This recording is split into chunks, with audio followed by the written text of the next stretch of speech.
Action-packed segment tonight. It is war between the Factor and the New York Times, and that is the subject of this evening's Talking Points memo. Well, it took them a few days, but the far-left Times is now pounding the drum to get those prisoner abuse pictures released to the world.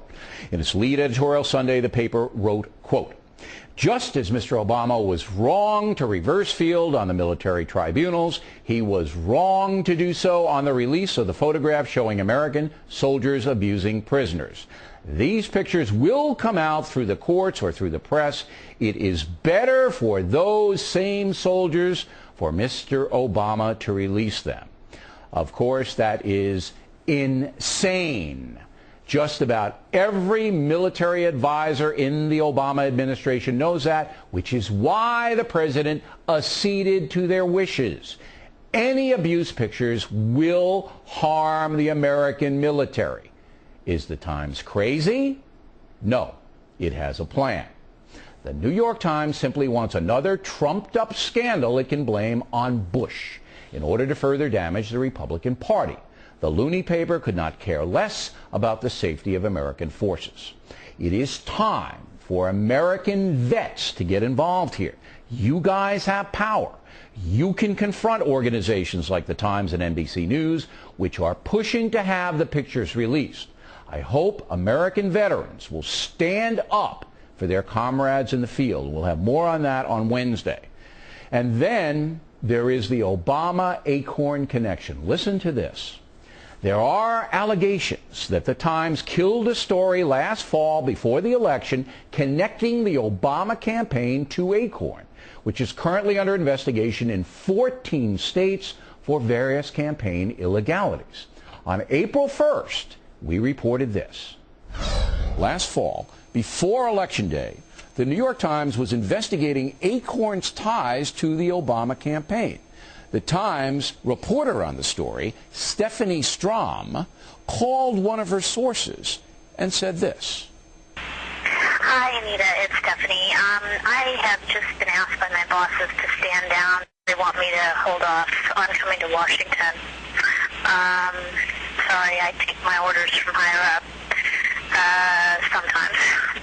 Anyway, I'm sorry about this, and we'll still be in touch.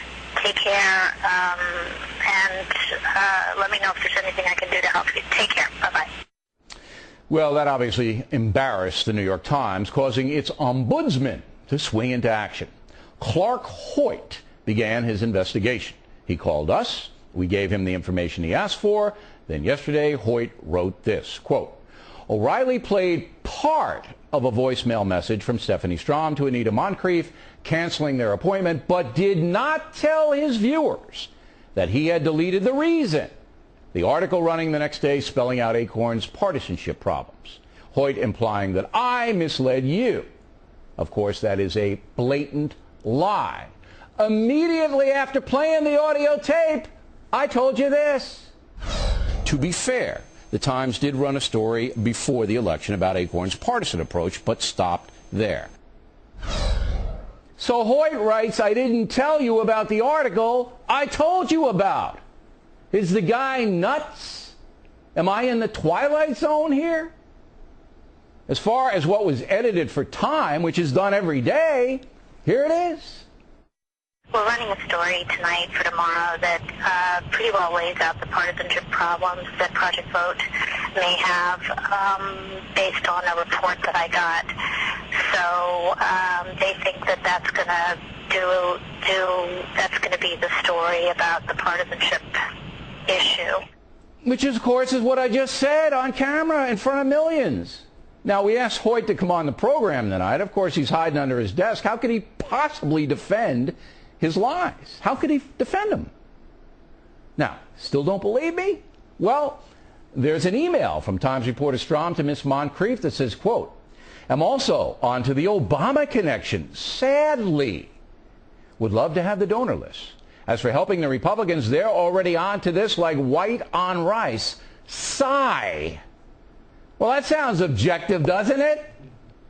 And here's what Clark Hoyt, the ombudsman, wrote about that. Quote, Was Strom betraying her own political leanings, or was she expressing sympathy for Moncrief, who was unhappy about possibly hurting her own candidate? Strom said she does not know what was on her mind 8 months ago. Yeah, sure. Is this unbelievable?